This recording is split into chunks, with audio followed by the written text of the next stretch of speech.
make sure you have a paper and a pen. I brought those from my office, so I know they're around. Cool. So what we're going to do is we're going to talk a lot and quickly, and this is going to be basically participatory. There's a few exercises that you're going to go into. We call those listening exercises, and I'm going to help you guys engage with those directly. It's very, very simple. They're meant to be simple, but there are some of them I do continually through my whole life. So hopefully some of them you carry on as well. But we have about an hour. And after that incredibly kind and very generous introduction, Ollie, thank you so much. We're gonna power through about a semester's worth of stuff in that hour. Cool. Everybody ready? Awesome. Okay. So that means two things. The first thing that means is I talk really fast. If you don't know what I'm saying, be like, "What are you saying?" Just raise your hand. The second thing is, if you have a question, yes, raise your hand. But I might get to it right afterwards, so I might say I'm about to get to that. Okay. Cool. All right, great. So this is what we're going to cover. Nothing big. Just what is listening, listen, mind, body, history, learn, map, and finally we're going to do some design. Okay? Cool. Everybody good? Yeah. Awesome. Okay, good. So what is listening? How do we listen? What do we listen to? Why should we listen? When? To whom? This is some of the stuff we're going to start to address in this today. We're going to start. It's only a beginning. This is a life project. It's my life project. But the cool thing about it is you can remember it very easily. As Heraclitus once reminded us, we are a man, I hate how he says man, but man is most himself when he is like a child at play. Let us regress for a moment. Let's get back to play. Let's get back to what it actually means to be who we are. And remember these. We're going to read these together. Ready? Who, what, when, where, why, how. That's the foundations of a lot of your thinking. That's also the foundations of every time, who am I listening to, what am I listening to, when, etc. You can always remember this, and you can always go back if we just add the word listening. This is where I work in the interstices of these many things. The interaction design one is really big, but it doesn't have to be. It just looked better that way. This is really what matters, in my opinion. I believe that user experience design it has the concept of experience attached to it, and therefore is a time-based medium. You have a relationship to whatever you're engaging with over that time. That's it. It's design plus time. Design plus time. I know this is we could with this group probably talk about this the entire rest of the night, but I'm going to power through this and let you guys know that this is the perspective of this. And when we engage with listening, listening always takes place over time. Why? Well, probably some of you think this is what listening is all about. This is a wonderful piece. It's called Trumpet. I love this project, right? What do? You just go and you just listen to this river. How nice is that? And a lot of us think that's what listening is. But some of the work that we have to think about is, this is also listening. Hi, come on in. This is also listening, right? This is baile funk. You know baile funk? How many of you guys know baile funk from Brazil? Yeah, it's like booty bass, awesome Brazilian music, right? That entire wall is just speakers. Those are homemade sound systems that they bring out, and they're amazing, right? But we also associate this with listening. But what does it mean when Watson listens? What does it mean when AI listens to you and beats you in Jeopardy, right? What does it mean when a drone listens to you, when a drone is always listening to you? What does it mean to listen all the time? What does it mean when we don't listen, or we mislisten, or don't perform social listening, as it's known? What does it mean when we don't listen to data, when we don't listen to voices? These are some of the questions that we're going to encounter along the way on this little trip that we're on. This is how I do my work, with a lot of yellow, and also listen to yourself, design, listen to another, design, listen to many, and design. So we're going to start at the beginning, which I think is a really important place to start as it goes in the song. And we're going to start with listening to ourselves a little bit. And in order to do that, we got to do this little bit of house cleaning here that we just touched upon. And that house cleaning really starts at the distinction between listening and hearing. Listening and hearing. They sound like they're the same, but I like to create a distinction. Right? Waves move through air. That's cool. That's how it works. That's what happens. That's what sound is. That's what vibrations are. The only time that doesn't happen is when you're in outer space. So anytime you're on Earth, there are waves moving air. When those waves move fast enough at what we call a frequency, and the little cilia in your ears pick them up, and they're okay for you to hear, that's hearing. You're hearing those waves move through the air. Like this LRAD device that you see in the back there in Pittsburgh at this protest, those are known as audio handcuffs. You can't not hear this, and you can't not cover your ears. You have to drop whatever you're doing. And those are just waves of sound, tons of little speakers that are directed at your ears, pushing through. So this is an important thing to keep in mind when you're going out in the next couple of months, if you manage to make it out. Don't forget your earplugs. But I also think, as an important thing to keep in mind, that is hearing. Some things we hear with our ears. Some things we don't. Anybody, show of hands, anybody know what this is? This gets you extra credit in class. Oh, all right. What is... Yeah, you just won super nerd points. Congratulations, that's awesome. Okay, SETI, right? SETI's job is basically to listen to radio wave frequencies from outer space. Radio wave frequencies. It's the same thing. It's just that your ears don't have the cilia for the radio waves. That's all. It's the same stuff. It's just really fast-moving stuff, and it goes to the air. That's cool. That's how your cell phone works. That's how a lot of stuff works. Waves moving through space. So some things we hear, right? But this you would call listening, right? You would call this listening. So we need to move into that. And that's very important because nowhere is nowhere, right? We are always already listening somewhere. This is very important because it means that all listening takes place contextually, both as an individual, but also as a collective practice. We are contextually in a space at all times. We are contextually in our lives at all times. It is not cool, in my opinion, to just say, oh, that sound is this. One of the great things about sound, which distinguishes it, is that there is no proper semiotics. We use a lot of weird, attempts at that, like it sounds like water, or it sounds like floosh, right? But we have to make it up as we go along. So today we're going to be working a little bit on that together. And the way we're going to do that is we're going to think a little bit about ourselves, but we're also going to engage with our context. So get ready. Does everybody have a pen and a piece of paper? All right, cool. So this is our first listening exercise of the day. I'll explain to you a little bit about the background on this, and then I won't go into too much more detail. There's someone I really love who, this is kind of awkward, right? So maybe I'll move it like this. Cool. There's someone that I really love who her name is Pauline Oliveros. Have you guys ever heard of Pauline? She's actually, yeah, there you go. You get to keep the pen. It's an amazing deal. Pauline Oliveros, she is a professor, a musician. She, I think, is at RPI now. She was at Mills College for a long time. And she has created sort of a discipline known as, that is called like deep listening. And that's sort of a meta-discursive environment, really, the best way to think of it. Or you can just do what she does, which calls it listening to how you listen. It's listening to how you listen, which is kind of a hard thing to wrap your head around. The point behind this is that you can close your eyes, but you cannot close your ears. The first thing that happens to you as a zygote is the development of hearing, and the last thing, it's been said, that happens as you pass on in this life is your hearing goes. Your ears are always open. So how we hear and how we listen need to be distinguished. We need to now begin to take over again our ability and our perception of our own biases, our perception of our own knowledge bases, our perception of our own dissociative foci, right? And we need to be able to relearn how we listen. I'm sure we can all relate to that given the current political environment. There's a lot of discussion around this, that we live in what's known as an echo chamber. We'll get into more of that. Echoes, by the way, one of my favorite stories, Echo and Narcissus. If you ever want to get down, that's a great story. But I think what you really need to start to think about right now is where you are. Let's just talk about context for a second. So this is an exercise I do every day. This is my everyday exercise. I don't meditate per se, but this is how I do this. So if you guys want, we can do this. Yeah? Want to give it a shot? Okay. So the way this works is pretty simple.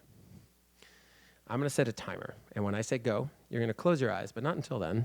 You're going to close your eyes, okay? And for 1 minute, we're just going to listen to the world that we inhabit, perceive our environment.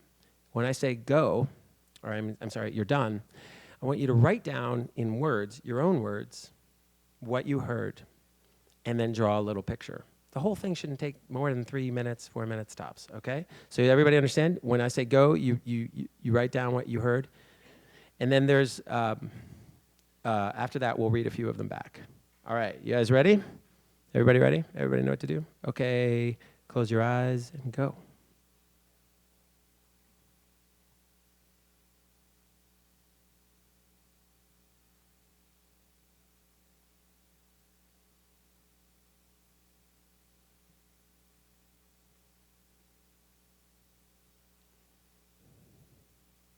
Okay, now just write what you heard and draw a little picture.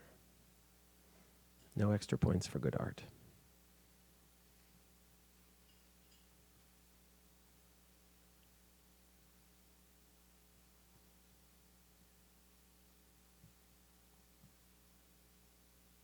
All right. Well, first of all, doesn't that feel nice? That's the world you're in right now. That's around you all the time. This lovely hum of whatever it is you heard. But here's the next set of rules, and this is the tricky part. This is where we move from Pauline Oliveros into being designers. You're going to share this. You're going to share exactly what you wrote. You can't make up or add or embellish or add or or but or anything. Just read what you wrote. Does anybody want, and share your picture? And does anybody want to volunteer to do that?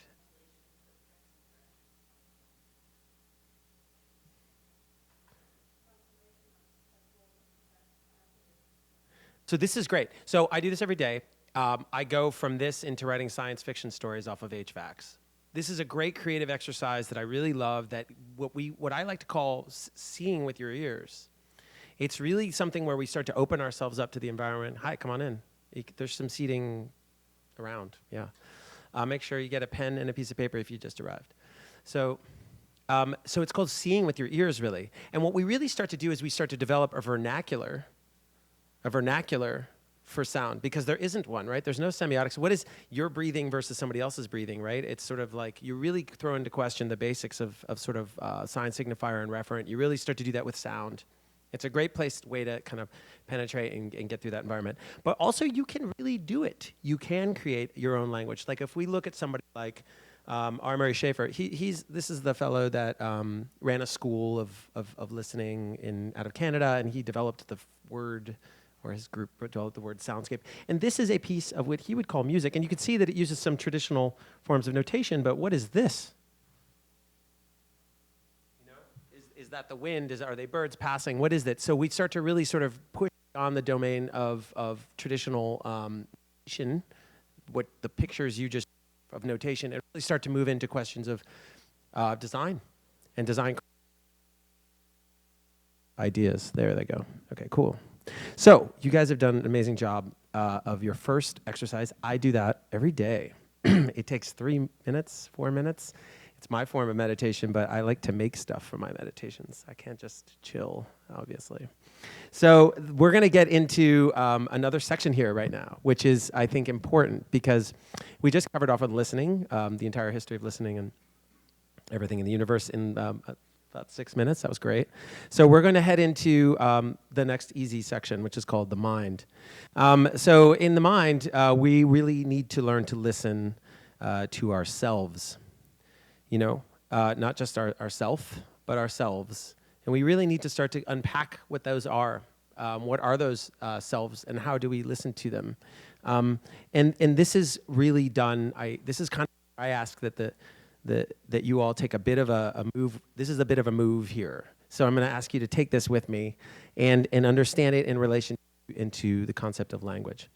So what happens with sounds is pretty straightforward. We, at a very early age, just like we're asking these early questions about our lives in play, we learned that sounds mean things. So we learn about language. We hear the word "oh," and we understand "oh" is also a letter, but it also means an exclamation. Or we hear the word "hello," and we know that means greetings, and we know to do that behavior as it associates with the word. And that's really, or chair, sign, signifier, and referent semiotics. We learn that, and that is our language. And this is sounds really simple, but it's actually quite complex. What actually goes on is very complicated, and it happens in your brain. It happens directly in cognitive perception and understanding. It's how your brain works. It's how thought is generated, in a sense. So if we look, I'll futz with a mic stand all night. That's like a sound guy thing, I guess. So here we go. There you go. So yeah, so when we do this, we really understand this leap. So when this person's calling out, we might not know what they're saying, and then we are able to do some amazing work. This is what our brain does. Our brain takes that sound, and it takes it into the hippocampus, and it says, oh, you just told me that when they said arigato, that, you know, it means that. And it does that associative behavior. And from then on, conscious thought does that associative behavior. And we do this behavior all the time, which is amazing. But we also go the other way with it. We go the other way. And this is one of the parts that I'm going to ask you guys to do a little bit of work, again, for your second exercise. We go the other way. We take thought when we think, and we effectively hear it. We hear thought. We listen to thoughts. Do you all, show of hands, I'll explain this in a second, but show of hands, how many of you talk to yourselves? Great. We all talk to ourselves. Now, how many of you talk to yourselves silently? In your head. You're like, How many of you talk to yourself with the same voice you use to talk to others? Not really, not so much, right? It's kind of less, it's a different voice, right? We're going to start to explore the fact that, in fact, you have multiple voices that you use to process conscious thought. We're going to take a look at that for a second, and then you're going to start to see that, in fact, listening to yourself involves an act of linguistic interpretation, understanding, and understanding what those different voices are. In this case, this is the I Writer piece by Zach Lieberman and FAT and Graffiti Research Lab. I'm sure you guys are all familiar with that, because I think maybe even Zach taught here at some point, which is this person has ALS, and they're able to translate their thoughts into eye movements, and their eye movements into words and back and forth. So really, you're perceiving thoughts through eye movements, which is a whole new way of linguistic expression. We're used to speaking, but imagine that translation action. This is not an unfamiliar idea for those of you that are in touch with like Kittler, Friedrich Kittler, and then this book in particular is one of my faves. I'm sure you all are used to it, but in this we really start to talk about the action of that translation into writing, the inscription. What does it mean when you write?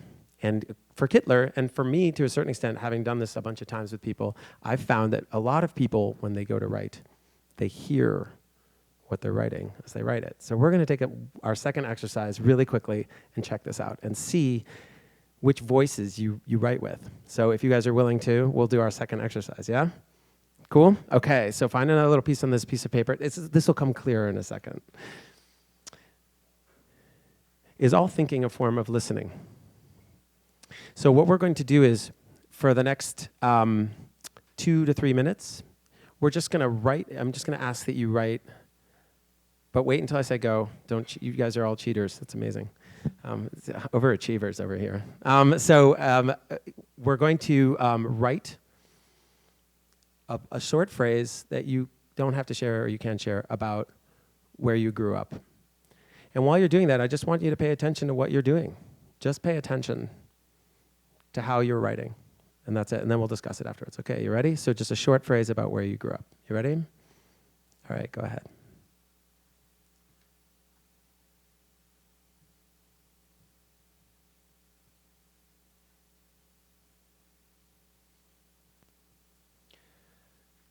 Oh, I could do this all day. This is the best. I get to listen. So, great. So you can see that these are great exercises, but just quickly now, while it's fresh in your mind, how many of you heard the words as you were writing them? That's what happens. You write with what is known a writerly voice. Your voice is in your mind. Is it the same voice you speak with? I'm sure we all have friends who are great at writing and have a hard time hanging out, right? That's a different set of voice. It's a different self. I mean, if you want to explore it philosophically, there's lots of places to go with Ernesto Laclau and Chantal Mouffe and all of these folks. But the truth of the matter is it's about you, and you as a designer, you as a thinker, and you learning to listen again to yourself and to your other selves, not the selves you're used to listening to. And that's important. If we want to learn to listen to somebody else, we have to learn to listen to ourselves. It's very important, because we won't have the right ability to listen. And so that's one of that exercise is super fun too. Come on in. Hi. Great. So that's very important, I think, for us to be able to develop the skill sets that we need to develop now as active thinking designers, critics, and writers. So cool. So you've made it through 2 of the main exercises. We're going to try to maybe hit one more before we go, because I don't want to talk the entire time. But we're going to talk about a couple of things really quickly. These we could spend a whole month on each, so obviously I'll go pretty quickly. But what we're going to talk about is bodies. Now that we've talked about how do our minds listen, now that we've talked a little bit about listening, we're going to talk about how do bodies listen? How do we listen to social bodies? How do we listen to another, and an other? How do we do that? How are we doing that now? I think we're doing a great job. You're listening to me. That's great. I'm not you. But when we speak about this, we also start to think about our ability to not just use words to communicate, but bodies and social bodies.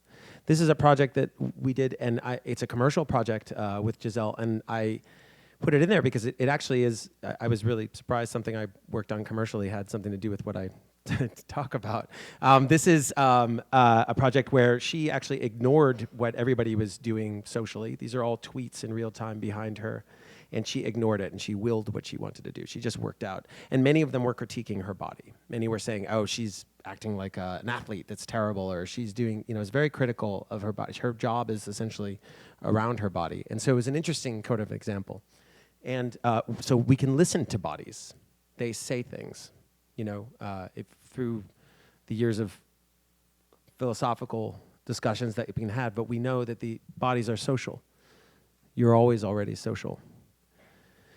And bodies can be silenced. Bodies can choose to silence themselves. But they can't. They're always shouting, in a certain sense, if you pay attention.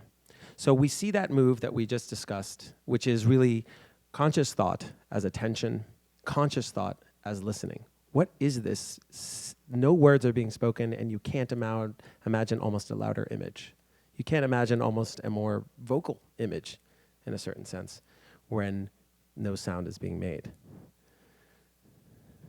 And just like this, we can use bodies to express ourselves and say so much more than anything we shout at times. This is, of course, in Hong Kong during the protests. And not only do we consider the bodies, but we also know in London they just purchased, I believe they just purchased the umbrellas. So do we express ourselves with bodies, with our objects, but fully? And this is so powerful. This is one of the best ways. And how do we listen to this? How are we listening? Clearly, we're all being surveilled constantly for this, whether facial tracking, eye tracking, body tracking, our movements, our swipes on our Metro cards, et cetera. How are we listening? Are we going back? Are we listening? When somebody says something or doesn't say something, are we listening to their bodies? This is a great chance for us to come into terms with that as well. And how do we design for that? How do we design for others' bodies? How do we design for experiences that we can't even begin to know? When we look at a project like this, which is a simulator of a Guantanamo prison cell, it's there to say, look, I'm going to give you a few minutes to simulate another body. Virtual reality is fantastic for that as well, but reality does a pretty good job too, if you believe we're not like Elon Musk thinks we are in the simulation. How can we design to listen to others' bodies? This is a great work that I really like a lot too. I'm not sure how familiar you are with this one. This is really listening to other bodies' needs. Others' bodies' needs are so important for designers, right? What does the body need? And in this case, these wonderful designer from Vienna, Flora, she saw that when people were coming off the rafts in Lesbos and in Greece, they were just leaving piles of rafts and and life vests. And then they were left to carry their bags and just plastic and whatever they could do. So she just went down there, and she knew how to make backpacks. So she just cut up the rafts with them. And for €3 a piece, they got their backpacks to hit the road as refugees. It's a great design project, and it comes out of listening to bodies. She doesn't speak Greek. And so I think it's a very important and instructional way for us to start to be responsible as designers, not just waiting for people to tell us stuff. So this is the hardest one, and cool. For those of you, this is probably the last one I'm going to be able to do for time purposes, but this is the hardest one. So we'll just get the hardest one out of the way. And this one's great. This is we're going to start to liberate ourselves a little bit. All this constraint of thought, all this thinking all day. How many of you are familiar with the concept of automatic writing? That's cool. You guys are smart. Nobody knows about that. That's awesome. So automatic writing, right, is it's actually it's sort of ontological in its implications, but it also has this sort of like spiritual sort of otherness, like you're almost channeling is the idea. You're almost channeling in some sense. What we're going to do is you're just going to let your body do the work.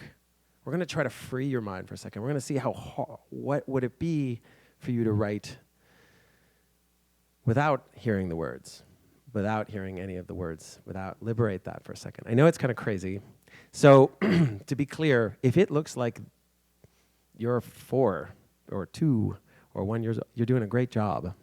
There's nothing wrong with letting your body go and letting it reacquaint itself with that. So do you guys understand? What we're going to do is you're going to write freely about any subject you want. That's also this for 1 minute. But I want you not to hear the words in your head as you write. Is that cool? Everybody cool? All right, you ready? 1 minute, not listening. Let your hand do the writing for you. Haptic memory. You ready? Go ahead.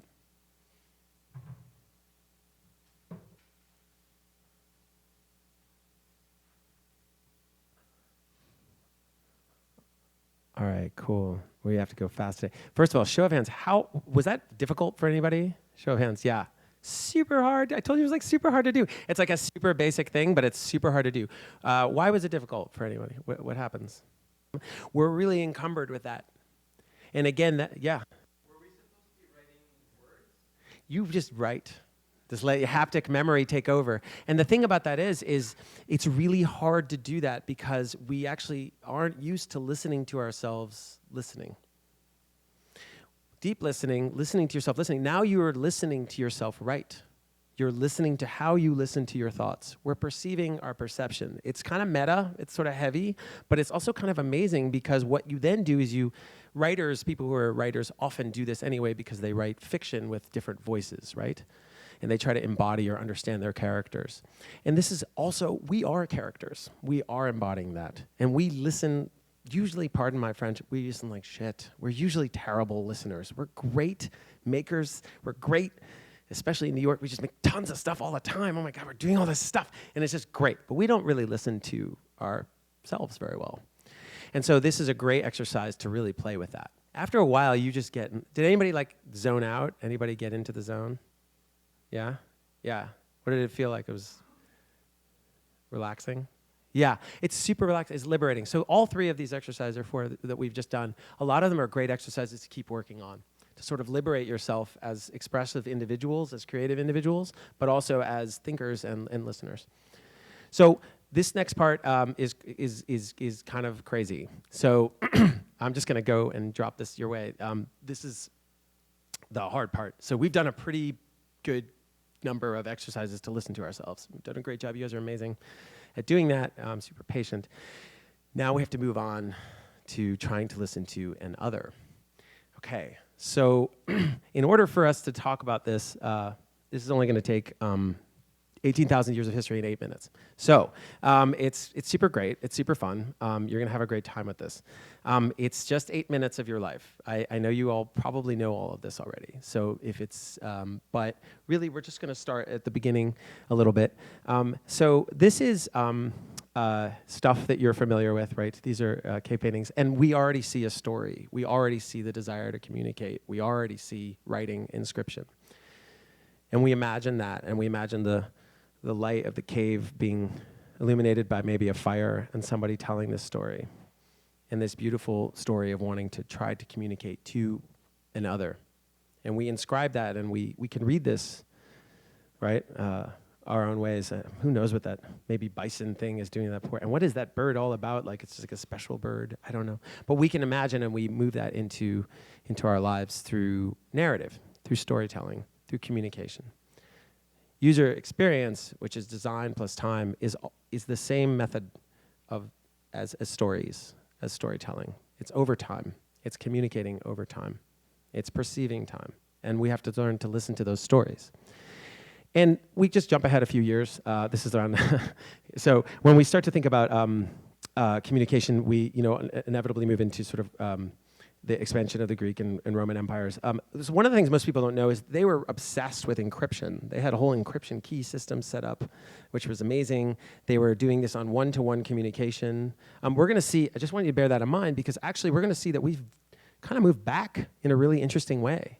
When you think about one-to-one communication, so like a relay baton, that's really one of the main, they did a bunch of stuff. They did sound over 12 miles, sound broadcast. But how did they communicate from down here and been able to talk to Damascus? How are they able to do that? Well, they did it by running messages physically, one-to-one communication. It's often thought of one-to-one.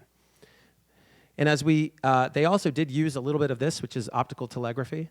What do you want to take away from this? Well, it's smoke signals, right? It uses optics in order to communicate. So smoke signals, visual Morse codes, things like that, light signals that are used on ships now, optical telegraphy. The other thing you really want to take away from that is the concept of inscription or writing. So distance writing, telegraphin. That's really what you want to take away from this, because in the end of the day, writing over distance is what we're doing. We're re-inscribing, we're inscribing over distance over and over and over again. Are we encrypting what we're writing? How cryptic is it? How can you interpret that? How do you read it? Well, that's a longer discussion. And as we move into that, we understand electrochemical. First of all, how many of you have seen this before? Who knows? This is the actual first telegraph. So I don't know how many of you have checked out a prototype in your life.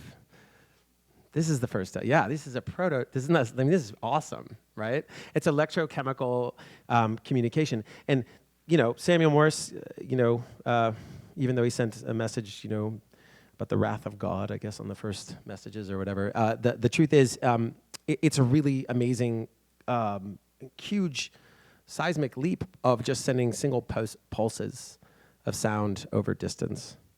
And that was in 1809. And as we move ahead to Bell, we can then begin to see the kind of Moore's law exponential growth of, not that I'm down with the singularity, but when we really talk about the exponential growth of technology through the Industrial Revolution, we can start to see that. Using sound over distance, telephony, so phonic now is moved from graphean to phonic, and we start to talk about sound over distance. Now this guy's my jam. I spend a bunch of time researching this. Y'all know Marconi, show of hands, Marconi. Oh man, this is the best audience ever. Nobody, I usually have to be like, Marconi, I can't believe people don't know Marconi. So this is great. Marconi is the jam. Now, so his thing was, right, wireless communication over distance. I mean, that's amazing, right? And you consider, right, that 1876 to 1897, you're talking about the difference between going over, barely going from one room to the next, to wireless communication over. But we also start to see a lot of the pattern that came about historically. He's a great sort of icon for this, because the purpose was, right, to send radio signals to tell ships that they're docking. Military involvement, the military reappropriation of military technology is a core element of technological growth, as you guys are all, I'm sure, aware of. But he was really out there. He was really trying everything good. In fact, he did weather balloons with radio in it. He tried everything. He was moonshotting like Google does, probably better, I would hope. He was doing really progressive work, trying as hard as he can to get radio signals over distance. It's very difficult to do, and we're still struggling with that today. ARPA network, September 1969. Give you that clue. Okay, this is the internet, 1969, and this is how the internet started. It's pretty dope, right? And the internet's pretty amazing because the internet was, well, we have this. Scientists at UCLA and Sigma 7, which is another outpost. It's the appropriation of military technology by the academic institutions in order to achieve greater technological but also communicative growth. That was a long sentence. But it was also the truth about how this came about was some people feel that it was hijacked. It was always already part of the academia. It was always already there to send jokes. It was always there to be able to play. It was always there to send signals back and forth. And now, this famous one.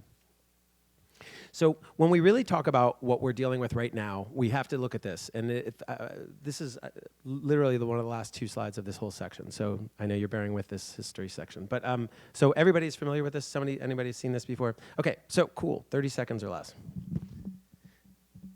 This is like a big war room, and people make phone calls out, and you have to go do stuff. This is what we live in every day with the internet most of the time. And so this would be like your ISP. This is like your internet service provider, like talking to another internet service, Verizon talking to Time Warner, talking to another. And this is your typical mode of operation. This is why the internet is very easy, because I just go here and I say, well, I get to see everything that's going on, just like in the AT&T building on downtown that we all know about and love. And this is what is known as a distributed network, and this is the utopic concept of the internet, fully distributed. Show of hands, you're behind the camera. How many of you ever used BitTorrent? Okay, so, or a number of other services. That's how this works. It's a distributed network. Little pieces are shared by everybody to a certain extent. Blockchain, to a certain extent. It works on the same operation. Okay, cool. So that's all of everything that is your network theory for the rest of your life.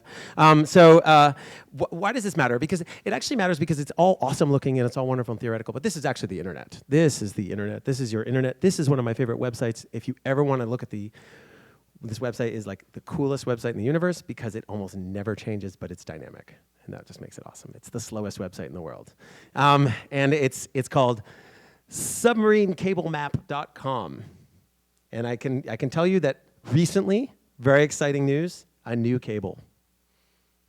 Yeah, so that was really exciting. Paid for by Google and Facebook together between here and Japan. Otherwise, it doesn't change very much. Cool. So this is the actual internet, and this is our hub right here. And then this is how that's being tapped by the NSA, which is cool, if you're into that. And this is from Snowden's files. And this is where you can see that it's a physical tapping. So the way that the internet works is physical. The way that it's tapped is very physical. And then, of course, we can ask ourselves this very obvious question: is this listening? And I would argue yes. I would argue that this is actually a very sophisticated form of listening to networks. This is the level of sophistication that's required. And when we speak about listening, we must understand that we are listening to ourselves, we are listening to another through these networks, and we are also being listened to, which is a very important thing. We're being listened to. And so that's cool. It's also terrible. So we have to think about that as we proceed. And some things have now begun to adapt and adopt. This is known as a mesh network. A mesh network is just think of it as like a Bluetooth network just for this room. And this is actually during the Hong Kong protests. And these mesh networks actually developed an app, FireChat. And so that's how they communicated. They didn't use the big network. They just talked to each other. Then the Chinese government made a clone of the app. Then people downloaded the clone of the app. And then the FireChat people fought the Chinese government on it and made another version of theirs so that you had to re-download it so you could keep communicating. War in that certain sense has been, it's sort of reappropriating itself through listening to each other. So I'm going to keep moving ahead to the last section and a half. So what we really need to do is we need to start talking about how we're going to listen. We're going to listen to data, and I'm sure you all are familiar with the Aaron Koblin piece. We test in the lab. That's how we listen. We like to test in the lab. This is how we do work where we are. And Henry Dreyfuss and behavioral testing. And we perform interviews in the field. We go out and we talk to people and we listen. right? That's how we're able to better design. We interview, ask. We observe. This is just quickly, this is not mine. So this is mine. I put the cat in there. The cat is the white line, and the cat like hang out of the armchair and then probably saw like something cool on TV, and then most of the time we can see that the cat just tries to either greet people at the door or get out. That's what the cat's up to, right? And so we observe cats and we look for patterns like cats do, and we do this. We listen to ourselves over and over and over again. Ourselves, I'm careful about that. This is your self. This is your social feed. That's actually mine. I copied these are literally mine. This is my social feed. As you can see, it's just Bannon. It's a consummate liberal New Yorkers, like, social feeds. Self-serving, self-involved, self-aggrandizing, self-assured, in some sense, and panic-ridden at this moment, just abjectly panic-ridden, right? And what does that mean? It means that I'm doing what is known as social listening right now. My career, my job has me doing this all the time. I listen to the social spheres. I do it in a social listening, which means I'm listening to social media and how people are behaving on social media. But in fact, I'm not. I'm actually listening to my social media, which is me, because I curated and I tailored this through the life that I constructed and the algorithms I believe in, right, which is Facebook.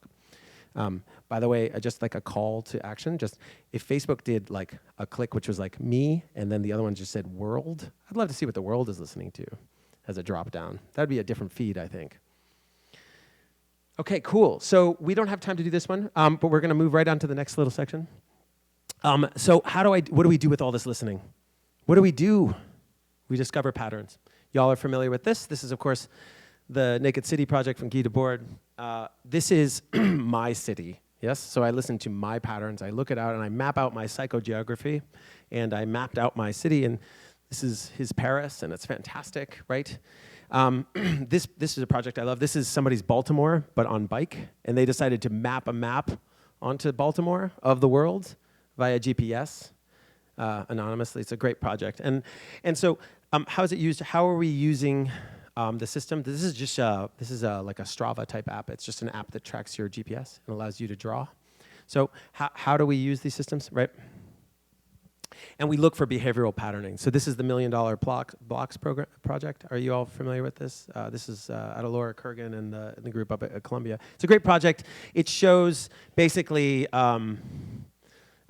who's going to jail in New York, right? So, and where they come from, and what you find out is that certain areas are high concentrations of folks going to upstate prisons here, right? And they end up costing, this block, for example, costs like $1 million because that's the cost of putting people in jail. So that block right here is $1 million block. Yeah, so we can really learn behavioral patterning. We can learn social patterning by what we would call listening, which I call listening. And I am always very careful to break things. I think you have to learn what we in the UX community often call edge cases. I love the edge cases. I love the edge. I do not believe that there's anywhere better on the bell curve than at either tail. I think that this is the place to be and hang out because this is where the cool shit happens. This is actually one of my, I love this piece of work, Clement Falla's postcards from Google Earth. This is Google Earth made this amazing edge case. This is just at a glitch and so fantastic, right? And we map those as ecosystems, like Luc Dubois' piece here. This is really just popular search terms based on areas. And in this case, he also does this with dating app stuff. It's really, I mean, his visualizations and stuff. He reappropriates maps and remaps them, and we see them in location to each other. So over here, insects are what they care about, but over here, they really care about steelworker. How can I can learn so much about this geography. So what is an architecture relation to other architectures? And we see that a lot with people like Nick Felton, who I'm sure you guys are used to, and Feltron's annual report. So mapping things is what we do. We listen, and then we map. Cognitive mapping, all the things you guys are used to doing, this is the behavior that we do, but we do it very consciously. in order to do this. And this is really the way we're able to begin to get to the next and last section, which is really designing. And I literally have like a few slides left. You guys are with me? You're cool? Okay, cool, great. So this next section, I'm usually very reluctant to show. It's a bunch of it is work that I and my colleagues have worked on. Some of it ranges from design works that are around now, and some are not, and some are more commercial and not. But I kind of wanted to show it as a way of saying, look, every time we go to make work, every time I go to make work, it's with those criteria. Who, what, when, where, why, and how. Listening. Attempting to try to learn from that, try to map it in the best way I can, to look for patterns, look for those edges, design as much for the edge as you do the middle, and build. And so this takes an incredibly traditional form. This is how people make stuff. Super like everybody else makes stuff in the world. This is how stuff is made. This is my, this is, what do they call it? This is how I make the sausage making process. This is very much the undergirdings of how stuff is made. And it takes a lot of forms. I mean, it takes the forms of things like these tables at the Cooper Hewitt, which worked on with local projects. And there's just countless hours of meetings, not to mention how do you get a pen to do what you need a pen to do, and who do you have to talk to, but also what do people do when they go to museums? Are they willing to sit there at a table? You know, by the way, I know the pen is awesome. I wanted no pen. I wanted ours to be fingerprint recognition and just move on. But unfortunately, we weren't there yet with the technology. But I feel like that's what I'm trying to say. Is it driving this? What do people do? So we go to an interview, you hang out, you go to the museum, you talk to people, you talk to designers, you talk to your client a million times. And this is another way of looking at stuff. This was back in the day when I was in school, and I just took an Olivetti Valentine and I just hand wired it to do email. So just hacking the way you listen. And then it read the email out loud to the room. So you could type and get your email and walk away at the same time. I loved that idea. But at the same time, it was totally violated your privacy. Like everybody got to hear your email. So I was really kind of into that part of it too. So everybody got to listen to what you were thinking. Thomas Edison's last project was a telephone to speak with the dead. He was a deep spiritualist, a very interesting guy. And he spent about 7 years theoretically working on this telephone to speak with the dead. So I went through his archive and tried to remake it. I did it. It works. So this is the telephone. And these are patents from his office, both of which are slightly altered. By the way, amazing archive. A lot of it available online, but also physically. This is another listening project. This is for the Venice Biennial of Architecture, and in this piece, really, I just went to Costa Rica, and instead of knowing anything about Costa Rica, I just asked everybody tons of questions. I made a radio station that would constantly remix itself and then die. It kills itself after 6 months. Literally, it starts with the opening, and the app self-destructs after 6 months. Because radio should disappear. It should be done. No longer to listen to it, ephemeral. And this is another piece with myelin, and I can go on and on about these. I think, well, this one's fun. This is a bag, and I wanted to know how bodies behave, so the bag makes music as you walk, each of them based on your gait, right? So one is like drums, and the other's like melodies, so you could like walk with somebody and make a song, maybe, if you're really good at walking with people, which I'm surprised how bad people are walking with other people. This is one that I think has some import to what I'm currently working on, so I'll just show you this one really quick, and then we're almost done. I work mostly now on climate change, as that's my primary focus for my own personal work and also the work I'm trying to do at the company I'm at. And that came out of a bunch of years of doing projects on it, but this project was a chance to really work on a scale that I don't often get to work on. Toyota made a hydrogen fuel cell car. It's out. You can buy it. I don't recommend it. I don't, because there's only 8 stations and they're all in California. So you'd have a great car and no place to fuel it up. And so the problem with that was you'd have a great car and no place to fuel it up. So they had this problem. It's a Japanese company, and they just didn't know where people, who wants this thing? Who would want this thing? So I just said, well, let's ask, and we can listen and find out. So you just set up a map, and you can just submit it, if you're interested in learning more. And what we ended up getting was basically a highway path from coast to coast of where Toyota, who's investing like $3 billion in stations, is going to design the stations to be able to do that work. So I just feel like you just ask. You just listen and ask, and of your users and of the people around you. I just have two more, and then we can move into stuff. This is a VR piece. Oh, sorry, a VR piece that we did at a couple of friends at for the Storefront for Art and Architecture benefit this year for this place, which is an amazing place. This is the Terminal 5 JFK, Aero Saarinen designed TWA, amazing place. And I managed to track down, I was like, oh, this is so amazing.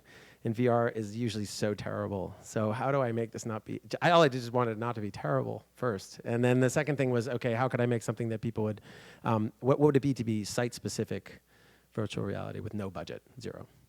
Awesome, no problem. Oh, and you have 12 days. Great. So what do you want to do? What I did was I managed through Storefront and some research online to track down a couple who had made a LiDAR scan. Do you guys know what LiDAR is? It looks a little bit like that box, but it shoots lasers out into space, and it gets a point cloud scan of a space. So you can scan buildings or cities with lasers. And then you get that data as points in a cloud, and then you can create 3D models out of it. It's for artists and architects, but mostly architects, to be able to do stuff. Cool? So I found this couple. They were super sweet, architectural preservationists in Florida. I was like, can I have a copy of the, say, 2 weeks worth of work you did? And they were like, sure. What do you want to do with it? Just like show us what you did. And I was like, absolutely amazing. So wonderfully, they were super kind and gave us massive amount of data, which we had no idea how to deal with. And we built little worlds that you would fly through that were made up of that. And where you gazed, you sort of affected it. And all you did was fly through different world after different world, different versions of these models, this experience, while you were in the space itself. So this is, we learned about the space. This is actually what the LiDAR scan produced. We sliced it up into little pieces. It's very high resolution, but these is just tiny little points of data, little cloud. We coded like crazy, and then at the event, we actually had people in the space reconsidering the space that they're in through this scan. So I guess the last two I'll show you, this one is, I think, I still say with pride, is the Clinton Global Initiative, which is a group that's going to come under a lot of heavy fire still. What they had was amazing. They'd spent 10 years working on a database of women's global rights and a massive data set. And one of the hardest things in the world to do is like make data seem awesome. And so we just did a very traditional advertising campaign and promoted this data set, you know, and it got an award from the UN to do it, and we got on the Today Show and all these people, and it's all to talk about using this data set. So the lesson I'm trying to pass along to this is that providing people with tools from listening, providing people with the data, providing people with opportunities to use something. Sometimes you have to use the cheapest, dirtiest methods possible to get your idea across, you know, the Today Show to sell data, the Today Show to get people to learn about this. And I'm a big supporter of that. And that idea. So the last thing I'm going to show you is this, and this is what I'm working on right now, which is this, which is really my primary focus is on renewable energies. For those that are not aware of that, there's a lot of stuff you can do. There's going to be a lot more stuff we're going to be able to do in the next couple of months. If you follow me on some form of social media so we can keep the echo chamber going, I will be posting a lot around about this, particularly in relation to Paris, climate accords, and such. So if you want to listen to me about talking about that, that's great. If you want to listen to others, even better. But this is what I work on now. So you guys have been amazing listeners. Thank you so much. Okay. Thank you. Obviously, questions or whatever, of course. Oh, I think there's one of these that you have to use because she gets mad otherwise. Okay. Questions?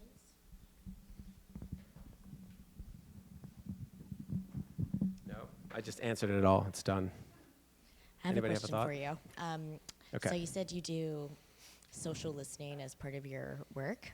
Yeah. And what are you listening for example? So, what's the best way to put this? So you are, how many of you use Google products? Show of hands. Okay. Why do they give you that for free? Because they get to listen to you. That's right. So that part seems like what we call that as a ROI, return on investment. You're willing to give up you're willing to sell your privacy.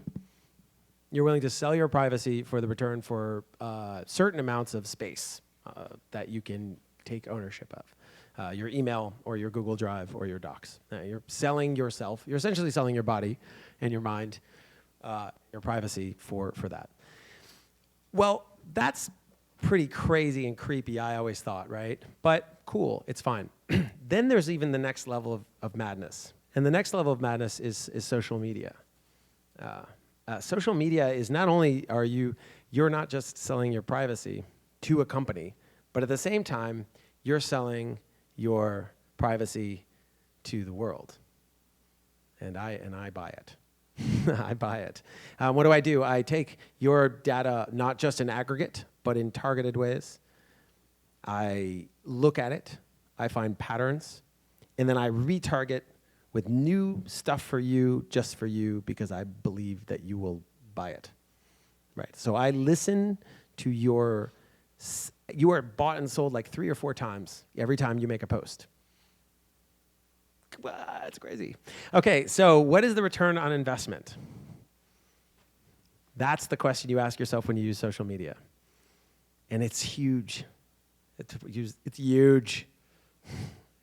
Why does Donald Trump use it? So this is where shit gets really crazy. What you get back, what is a like, what is a retweet, what is a favorite, are micro wins of endorphin and serotonin releases in your brain that are so satisfying to you that how many of you check your Instagram more than once a day? Yeah. How many of you check Facebook more than once a day? Cool.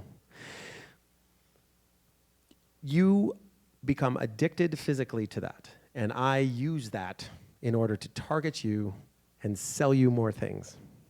And that is social listening. Now, when I say sell you more things, and when I say I mean everybody. So from Breitbart to CNN to anybody that's using and advertising on social media is doing the behavior I'm talking about. So from news sources to products to consumer society itself to the government. Obama does this. He targets things to you too. So that is social listening. Now, what does that mean? I mean, Greg knows all about it. You know all about this too. Yeah, totally. So, because former like a headhunter, so he would find people like in the universe, and like he would find me. He'd be like, "Oh, who's loud on LinkedIn?" By the way, who uses LinkedIn? I use LinkedIn. Like, who uses LinkedIn? I can't believe I use LinkedIn. Like, it's the worst thing ever, and I use it all the time. Banned in Russia, though. Very interesting. So we do this, and we sell that privacy data over and over and over and over again.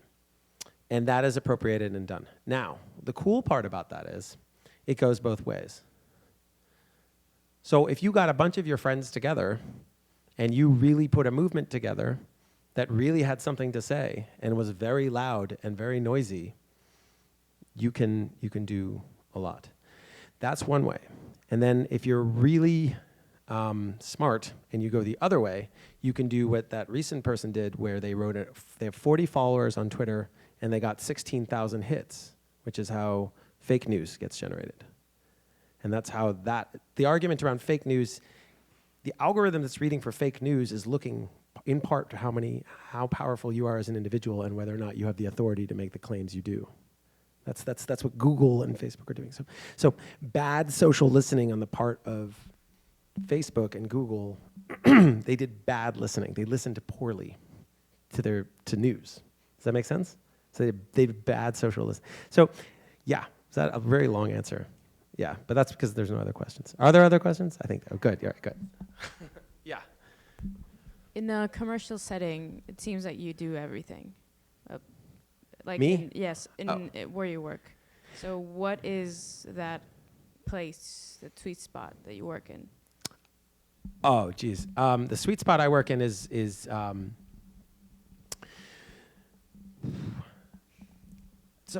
is so hard. Or what do the rest of the people do? If it seems The rest of the people I work with make ads all day long, and they do a great job. They're the one that was 7 of the last 9 years. Droga5, I believe, is the agency, the independent agency of the year. Win all the cans and all of the lions and all of the tigers and bears and oh my. And they do a great job with all that stuff. And that's great, and I love it. And I think it's really interesting because they do have a fundamental focus on humanity-driven stuff. They've done stuff, we've done large projects for UNICEF, which have reached millions and millions of people that I never would have done. We've done huge projects for CGI, as I mentioned, Eastern Congo. Great projects that are straight altruism. Not to mention the new museum as one of our folks. But there's also a lot of like full-on straight campaign stuff, Under Armour, Google, et cetera. And all of that stuff, Brandon, who's here, works with me too, all of that stuff we do. We do it all day long. But we also take every ounce we have and we try to get our own ideas and our own beliefs and our own things. And that's on my team, that's what I foster. I say, cool, you've got to get your stuff done, and then anything you want, you come to me and I will do everything I can to make it happen. Because that's my job. That's my job. That's how I look at my job. My job is to be a facilitator of somebody who's made a ton of shit, has got probably more gray than anybody else on his team in the beard, and really that's what I can do. So that's what we try to do where I work. And everybody I work with is also like that. So it's a great place if you've got the extra energy. If you just want to just kick, and you can also just kick it. But most of the people there are doing that. So that is that life where I work. I also have projects that are outside of my job. And currently, I have merged the two on one project, which is a VR climate change project. I also have a climate change startup outside of it as well. And they're very supportive. They're just like, don't let it get in the way. And that's it. So does that get close to what you were looking for, or were you looking more? Kind of. Yeah. Kind of. Good Yeah. enough. Yeah. Thanks. Yeah. Oh, you have to use that thing, because otherwise that thing isn't happy. No worries. Okay. Yeah, because I know that Droga worked on the Hillary campaign. Yeah. And we're talking about listening and stuff. And Right. the ads you guys ran were a little like not great. So I was wondering like when does because you're so into listening and stuff, like when Right. does listening just kind of enter its own echo chamber, which was happened with you guys and was like a misstep, or do you think it was a misstep? I think everybody was making a similar misstep. I think that even Donald Trump was surprised by winning. But I think that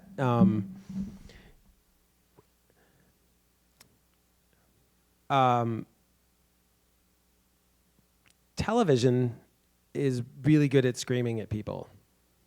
In fact, film is also really good at screaming at people. I worked as a sound designer in film and TV for like 10 or 15 years, yelling at people all the time, even quietly yelling, with some really nice movies and stuff, and that's fantastic. And that's a great thing. But interactive media, it does something else when it's good. Interactive media listens as much as it yells. It responds and creates a system for almost engendering a relationship. And I think doing TV commercials for Hillary, in part, is doing TV commercials at all for a political campaign was a mistake.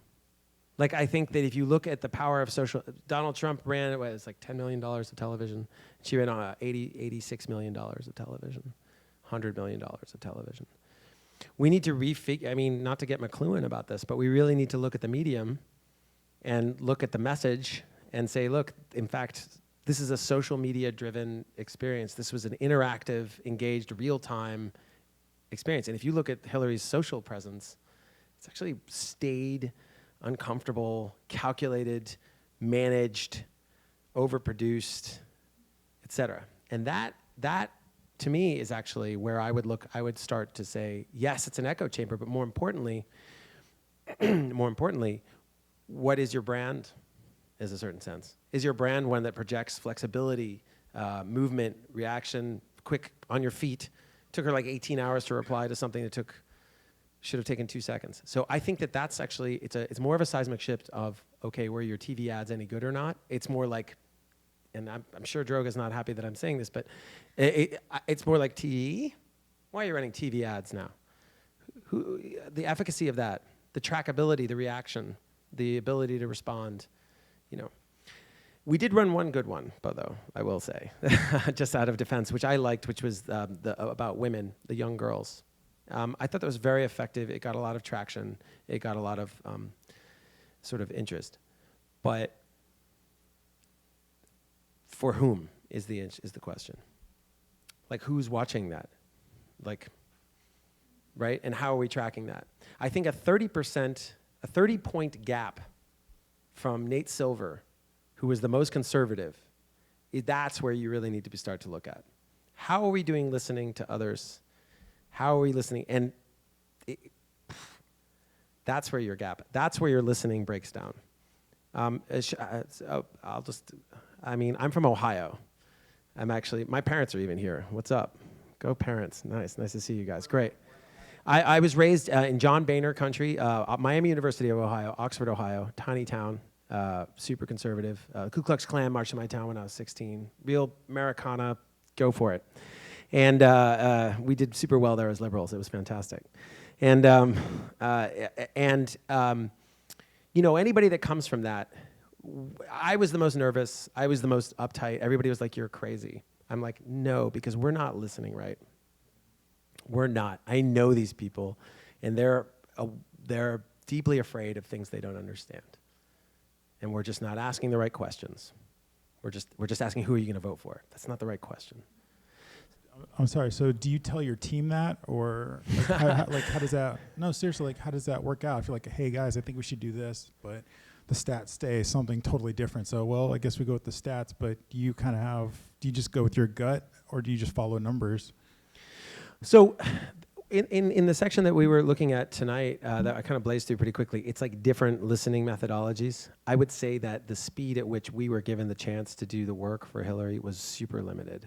And I think that there was a massive problem in that. We didn't go and do what I think we should do, which is get around and just ask people. Like, interview, hang out, meet people. If I were to say do anything now, it would be like, go get an electric powered truck and drive across the country and start to get to know folks. I think that's, honestly, I think it's a huge gap.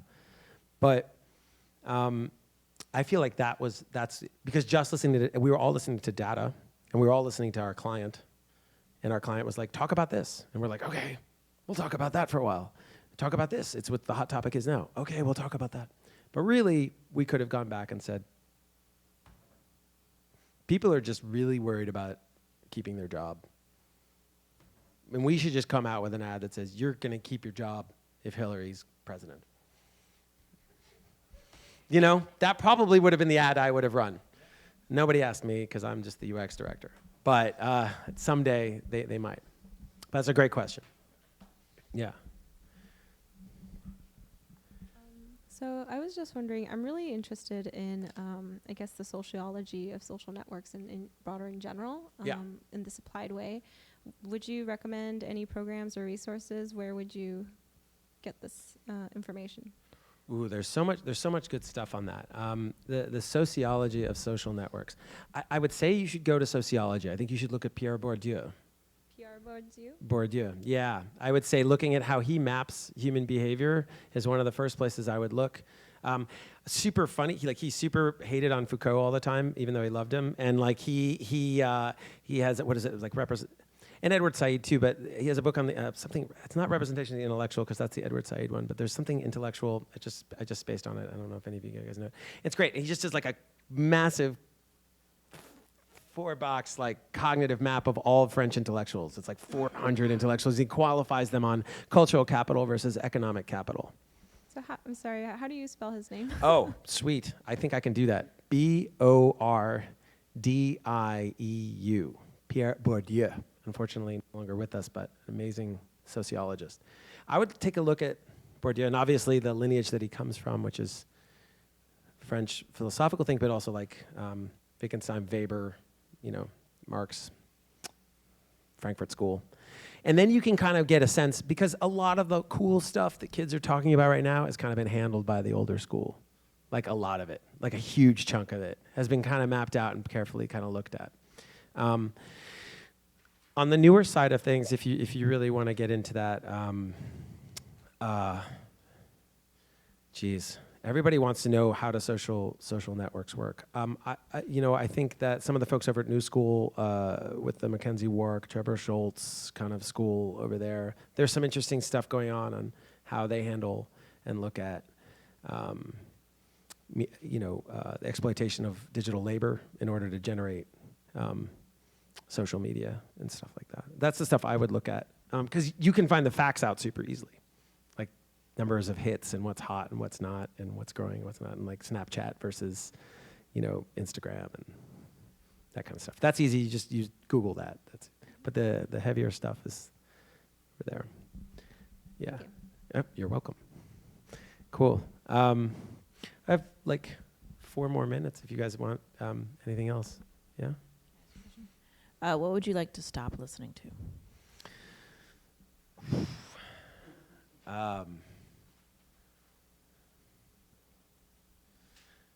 I sometimes make some questionable music choices.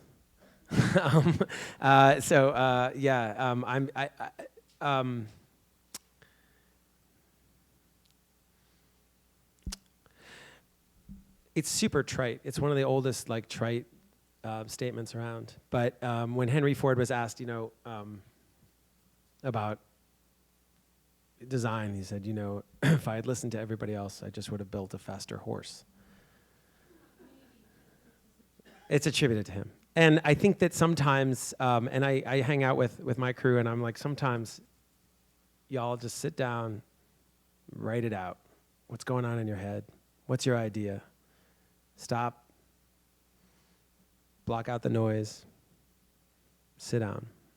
And I think that's sometimes I listen too much to others is a weird problem, I think. But that's very much a byproduct of being used to client-driven work for so much. So, yeah. But okay, so cool. So today, just to kind of summarize this, there were 4 exercises that you guys did. You can repeat those. I'm happy to, I will take this PDF, and if you guys want it, you can take screenshots of all of it and claim it as your own work. Whatever you want to do, it's totally cool with me. I'm super up to appropriation. I'll try to make it available to you all if you want. And obviously, if you have questions later on, my contact info is there, and I'd be happy to keep talking and chatting and stuff. So thank you so much.